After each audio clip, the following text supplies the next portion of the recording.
Alien Romulus is a brand new sci-fi horror movie directed by Fedé. No, is it Fedé or Fedé? Feed? I feel really bad that I'm like fucking up his name right now because I really want to do him justice. I kind of want to just call him Fedé because it reminds me of Fetty Wap, and I think Fetty Wap is like one of the most hilarious rapper names ever. So this movie is directed by Fedé Alvarez, and it stars Kaylee Spaney, and it stars David Johnson. I can't remember exactly how many Alien movies or Alien v Predator movies that we have at this point, but this movie is set between the events of the first Alien movie, which came out in 1979, and the second Aliens movie, which came out in 1985, 84.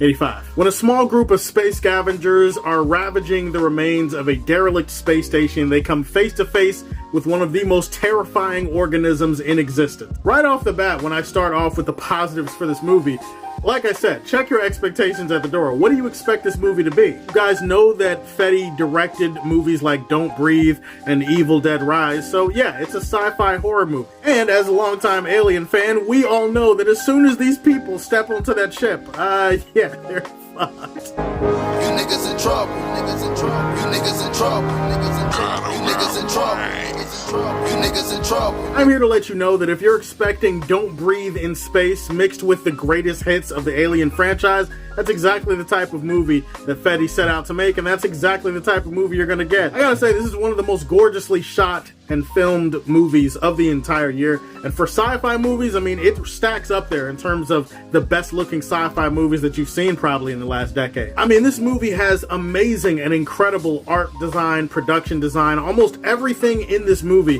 is a visual homage or it's visual storytelling, and it all alludes to the other Alien movies. The tech, the sets, the doors, the ships, the location, the entire environment. All of it has a certain iconography to it that is beautiful, but it's just also perfectly framed and shot and lit and contrasted and graded. This is just a beautiful, beautiful, gorgeous ass movie. That has to be said off top. Another great thing I want to single out in a movie like this is the performers. All of the performers here are doing really great work, especially Kaylee Spaney, and I believe his name is David Johnson. I'm not going to spoil anything about their characters. I mean, Kaylee Spaney definitely is kind of like that new rebooted version of Ripley, which you got to expect that that there's going to be a character in a movie that follows that archetype. I really love the performance of David Johnson too. There's a complexity to their relationship in this movie that I really appreciated. I knew nothing about their characters going in, so I'm not going to tell you what their characters are. Suffice it to say, they have a very close relationship that kind of ebbs and flows and evolves throughout the course of the movie, and I thought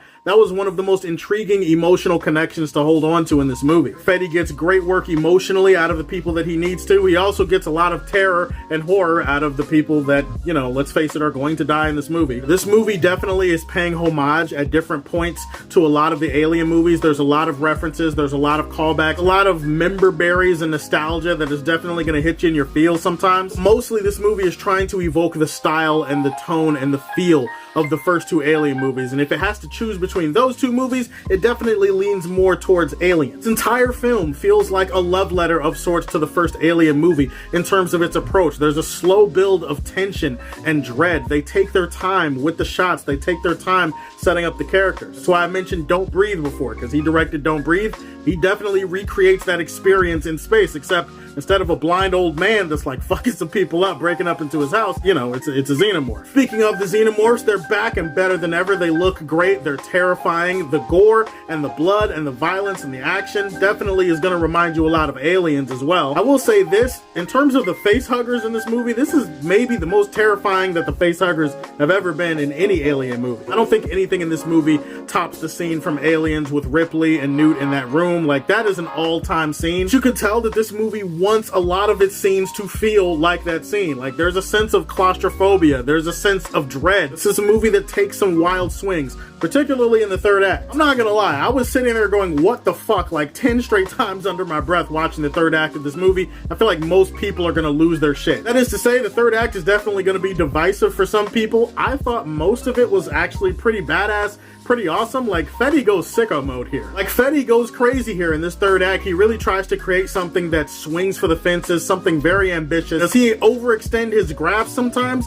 Yeah, sure. But I'll always respect a movie that tries to swing. I'll always respect a movie that tries to go for it, even if the execution isn't always what you would want it to be. I feel like there are going to be some people that walk out of this movie disappointed about certain things, and definitely I can see that. And in fact, I do have some issues. One of the issues with this movie paying homage to everything that came before and all the references and all the callbacks is that sometimes it does feel like it's void of its own voice. It's a movie that sometimes feels like it's trying so hard to be a love letter that it forgets to find a sense of originality, even though it does try some new things and some new tweaks. Overall, when it comes to the story beats in this one, a lot of it is cliche, very predictable, very stale, very familiar story beats that you've seen before and that are not going to surprise you. So in that sense, the movie's a little bit predictable. Then there are going to be some callbacks in this movie that didn't really work for me, and one that felt very cringe. I don't know another word to put for it. One of my biggest issues in this movie is something that I can't actually talk about, so I'm going to try to figure out how to say this shit without saying it to you directly. There is a choice that is made in this movie involving a character that